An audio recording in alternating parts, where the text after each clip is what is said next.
Hello friends, वर्तमान discussion करिबा +3 third semester political science honours. आजर आलोचनार विषय वस्तुटी होची कोर 6 रो किछि 2 मार्क विशिष्ट संक्षिप्त प्रश्न उत्तर गुड़िक एठारे माने आलोचना करिबा। वीडियोटी को आरंभ करिया पूर्व जो माने वर्तमान पर्यंत चैनल को सब्सक्राइब करनाहंती सब्सक्राइब करनियंतु, बेल आइकन को प्रेस कर दियंतु जा फल रे आगामी वीडियो रो नोटिफिकेशन गुड़िक सर्वप्रथमे आपण मानक निकट रे पहुंची परिबो। वीडियोटी को स्किप न करी संपूर्ण रूपे देखिए निमंते चेष्टा करंतु। जदि स्किप करिकी देखिबे वर्तमान आलोचनार विषय वस्तुटी सठिक रूप से बुझीपारे ना। पूर्वर अनेक गुड़े वीडियो अपलोड हो सारी अच्छी, तो आपण मैंने चैनल टीर प्लेलिस्ट को जाई समस्त वीडियो देखिपारे। तो वर्तमान मैंने कोर 6 रो परीक्षा निमंते उद्दिष्ट किछि 2 मार्क विशिष्ट संक्षिप्त प्रश्न उत्तर गुड़िक एठारे माने आलोचना करिबा। तो प्रश्नटी कोन अटे देखिबा। Answer 8 questions, answer should be within 2 to 3 sentence etch.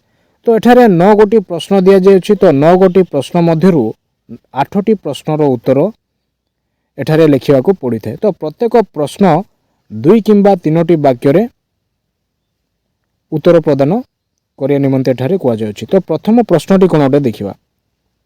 प्रथम प्रश्नटी होला डिफाइन पब्लिक एडमिनिस्ट्रेशन। लोक प्रशासन कहिले कोन बुझो।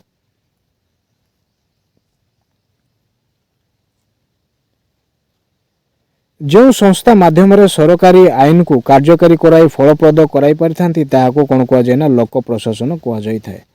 तो लोक प्रशासन पब्लिक एडमिनिस्ट्रेशन अर्थात लोक प्रशासन कहला माने एठार कोन बुझुना जो संस्था माध्यम सरकारी आईन को कार्यकारी कराई एहाको फलप्रद कराई पारिथांती ताहाको कोन कुआ जाय लोक प्रशासन कुआ जाय थाए।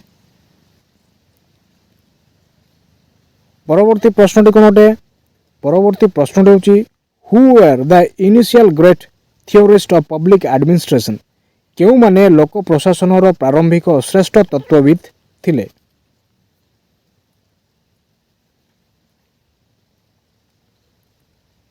तो उत्तर होची वुड्रो विल्सन, मैक्स वेबर,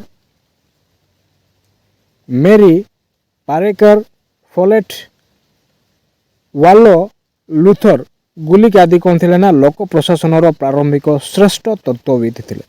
तो लोक प्रशासन प्रारंभिक श्रेष्ठ तत्वविद क्यों माने थिले। वुड्रो विल्सन, मैक्स वेबर, मेरी पार्कर, फोलेट, वालो, लूथर गुलिक आदि लोक प्रशासन प्रारंभिक श्रेष्ठ तत्वविद थिले। 3 नंबर प्रश्नटी कोन अटे। 3 नंबर प्रश्नटी होची What is meant by POSDCORB? POSDCORB कहिले कोन बुझो।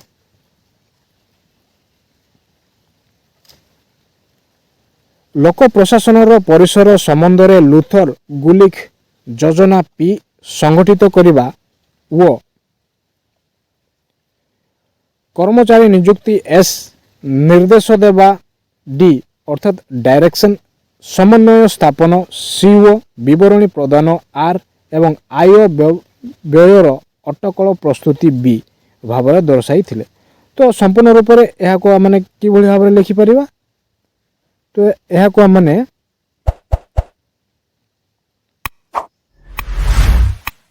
POSDCORB लिखि परिबा। परवर्ती प्रश्न होची what is meant by politics administration डिकोनॉमी।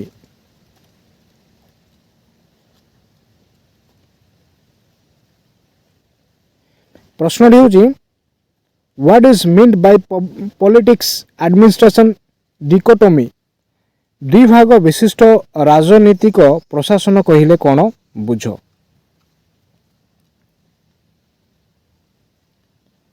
दुई भाग विशिष्ट राजनीतिक प्रशासन एक तत्व जहाँकि लोक प्रशासन सीमा निर्धारण करने सह एक गणतांत्रिक समाज रे निर्वाचित प्रतिनिधि व प्रशासकों मध्य आदर्श प्रवर्तक भाव में दृढ़ोक्ति करिथाए।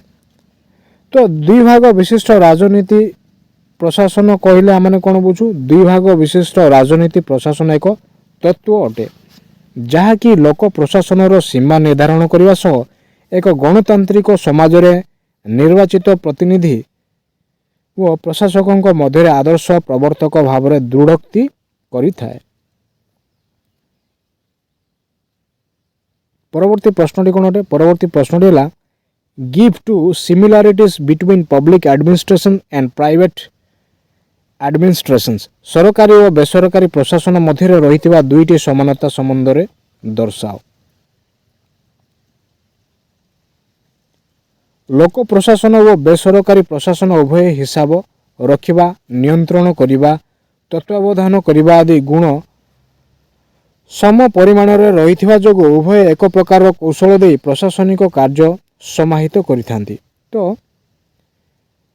ଉଭୟ କିଭଳି ଭାବରେ କାର୍ଯ୍ୟ କରିଥାନ୍ତି ନା ଲୋକ ପ୍ରଶାସନ ଓ ବେସରକାରୀ ପ୍ରଶାସନ ଉଭୟ ହିସାବ ରଖିବା, ନିୟନ୍ତ୍ରଣ କରିବା, ତତ୍ତ୍ୱାବଧାନ କରିବା ଆଦି ଗୁଣ ସମ ପରିମାଣରେ ରହିଥିବା ଯୋଗୁଁ ଉଭୟ ଏ ପ୍ରକାରର କୌଶଳ ଦେଇ ପ୍ରଶାସନିକ କାର୍ଯ୍ୟର ସମାହାର କରିଥାନ୍ତି। ଠିକ୍ ସେହିପରି ଉଭୟ ଜନସମ୍ପର୍କ ରକ୍ଷା କରି ନୂତନ ଧରଣର ଅନୁସନ୍ଧାନ, ପରୀକ୍ଷା, ତର୍ଜମା କରିଥାନ୍ତି। ତ ଉଭୟ କ'ଣ କରିଥାନ୍ତି? ଉଭୟ ଜନସମ୍ପର୍କ ରକ୍ଷା କରି ନୂତନ ଧରଣର ଅନୁସନ୍ଧାନ, ପରୀକ୍ଷା, ତର୍ଜମା ଗୁଡ଼ିକ କରିବାରେ ସକ୍ଷମ ହୋଇଥାନ୍ତି। ପରବର୍ତ୍ତୀ ପ୍ରଶ୍ନଟି କ'ଣ ଗୋଟେ ଦେଖିବା। ପରବର୍ତ୍ତୀ ପ୍ରଶ୍ନଟି ହେଉଛି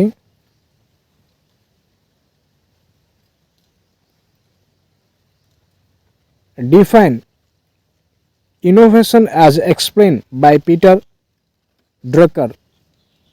ପ୍ରଶ୍ନଟି କ'ଣ ଅଟେ? Define innovation as explained by Peter Drucker। ନବଭାବର ପ୍ରବର୍ତ୍ତକ ସମ୍ବନ୍ଧରେ ପିଟର ଡ୍ରକର ମତ କ'ଣ କ'ଣ ଥିଲା ଦର୍ଶାଅ।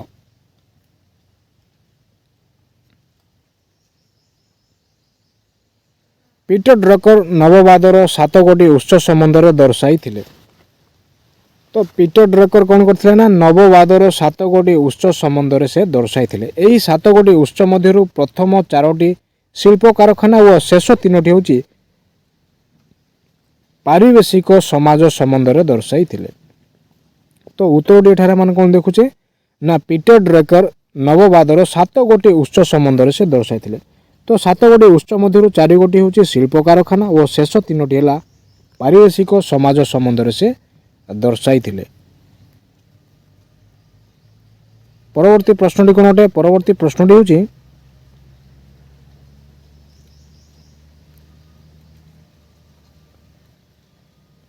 how Schumpeter describe on entrepreneurship। ଉଦ୍ୟୋଗ ମାନ ସମ୍ବନ୍ଧରେ ସ୍କ୍ରୁମ୍ପେଚର କିପରି ଦର୍ଶାଇଥିଲେ?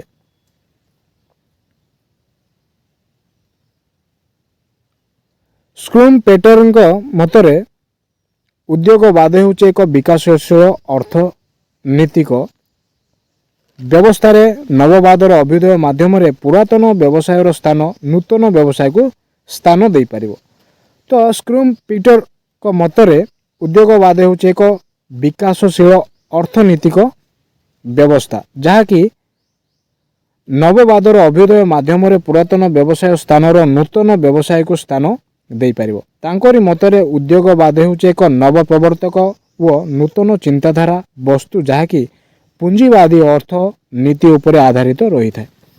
ତ ତାଙ୍କ ମତରେ ଉଦ୍ୟୋଗବାଦ କ'ଣ ଅଟେ? ତାଙ୍କ ମତରେ ଉଦ୍ୟୋଗବାଦ ହେଉଛି ଏକ ନବ ପ୍ରବର୍ତ୍ତକ, ଏକ ନୂତନ ଚିନ୍ତାଧାରା ବସ୍ତୁ ଯାହାକି ପୁଞ୍ଜିବାଦୀ ଅର୍ଥନୀତି ଉପରେ ଆଧାରିତ ହୋଇଥାଏ। ପରବର୍ତ୍ତୀ ପ୍ରଶ୍ନଟି କ'ଣ ଗୋଟେ ଦେଖିବା। ପରବର୍ତ୍ତୀ ପ୍ରଶ୍ନଟି ହେଉଛି right what are the 3 main states of public policy. ଲୋକନୀତିର 3ଟି ମୁଖ୍ୟ ସ୍ତର ସମ୍ବନ୍ଧରେ ଉଲ୍ଲେଖ କର। ଲୋକନୀତି ସାଧାରଣ ବା ନିର୍ଦ୍ଦିଷ୍ଟ, ବ୍ୟାପକ ବା ସଂକୀର୍ଣ୍ଣ, ସରଳ ବା ଜଟିଳ ହୋଇପାରିଥାଏ। ତ ଲୋକନୀତି ସାଧାରଣ ବା ନିର୍ଦ୍ଦିଷ୍ଟ, ବ୍ୟାପକ ବା ସଂକୀର୍ଣ୍ଣ, ସରଳ ବା ଜଟିଳ ହୋଇପାରିଥାଏ। ଏହା ଲିଖିତ ବା ଅଲିଖିତ, ସରକାରୀ ବା ବେସରକାରୀ, ଗୁଣାତ୍ମକ ବା ପରିମାଣାତ୍ମକ, ଇଚ୍ଛାଧୀନ ବା ପୁଙ୍ଖାନୁପୁଙ୍ଖ, ପରିଷ୍କାର ବା ଅସ୍ପଷ୍ଟ ହୋଇପାରିଥାଏ। ତ ଲୋକନୀତି ସାଧାରଣ ବା ନିର୍ଦ୍ଦିଷ୍ଟ, ବ୍ୟାପକ ବା ସଂକୀର୍ଣ୍ଣ, ସରଳ ବା ଜଟିଳ ହୋଇପାରିଥାଏ। ଏହା ଲିଖିତ ବା ଅଲିଖିତ ହୋଇଥାଏ, ସରକାରୀ ବା ବେସରକାରୀ ହୋଇଥାଏ, ଗୁଣାତ୍ମକ ବା ପରିମାଣାତ୍ମକ, ଇଚ୍ଛାଧୀନ ବା ପୁଙ୍ଖାନୁପୁଙ୍ଖ, ପରିଷ୍କାର ବା ଅସ୍ପଷ୍ଟ ହୋଇପାରିଥାଏ। ପରବର୍ତ୍ତୀ ପ୍ରଶ୍ନଟି କ'ଣ ଅଟେ? ପରବର୍ତ୍ତୀ ପ୍ରଶ୍ନଟି ହେଉଛି what is the major focus of new public service approach? ନୂତନ ଲୋକସେବା ପଦ୍ଧତିର ମୁଖ୍ୟ କେନ୍ଦ୍ରୀଭୂତ ଅବସ୍ଥା ମାନ କ'ଣ? ନୂତନ ଜନସେବା ପଦ୍ଧତି ମୁଖ୍ୟତଃ ଗଣତାନ୍ତ୍ରିକ ପ୍ରକ୍ରିୟା ମାଧ୍ୟମରେ ନାଗରିକ ବ୍ୟବସ୍ଥାରେ ଅଂଶଗ୍ରହଣ କରି ସମାଜର ମଙ୍ଗଳ ନିମନ୍ତେ କାର୍ଯ୍ୟ କରିଥାଏ। ନୂତନ ଜନସେବା ପଦ୍ଧତି ମୁଖ୍ୟତଃ ଗଣତାନ୍ତ୍ରିକ ପ୍ରକ୍ରିୟା ମାଧ୍ୟମରେ ନାଗରିକ ବ୍ୟବସ୍ଥାରେ ଅଂଶଗ୍ରହଣ କରି ସମାଜର ମଙ୍ଗଳ ନିମନ୍ତେ କ'ଣ କରିଥାଏ ନା କାର୍ଯ୍ୟ କରିଥାଏ। ଏହା ବିଭିନ୍ନ ଅସନ୍ତୁଷ୍ଟ ଜନସମୁଦାୟଙ୍କର ସଦୁପଯୋଗ ଉପସମୁଦାୟମାନଙ୍କୁ ସେମାନଙ୍କର ପରିଚୟ ପ୍ରତିଷ୍ଠା ନିମନ୍ତେ ସୁଯୋଗ ସୃଷ୍ଟି କରିବା ସହ ନାଗରିକ ସମାଜର ବିସ୍ତୃତ ଲକ୍ଷ୍ୟ ସାଧନର ବଶବର୍ତ୍ତୀ ରହିଥାଏ। ତ ଏହା କ'ଣ ଅଟେ ନା ଏହା ବିଭିନ୍ନ ଅସନ୍ତୁଷ୍ଟ ଜନସମୁଦାୟଙ୍କର ସଦୁପଯୋଗ ଉପସମୁଦାୟମାନଙ୍କୁ ସେମାନଙ୍କର ପରିଚୟ ପ୍ରତିଷ୍ଠା ନିମନ୍ତେ ସୁଯୋଗ ସୃଷ୍ଟି କରିବା ଏବଂ ନାଗରିକ ସମାଜର ବିସ୍ତୃତ ଲକ୍ଷ୍ୟ ସାଧନ କରିବାରେ ଏହା କ'ଣ ହୋଇଥାଏ ନା ବଶବର୍ତ୍ତୀ ହୋଇଥାଏ।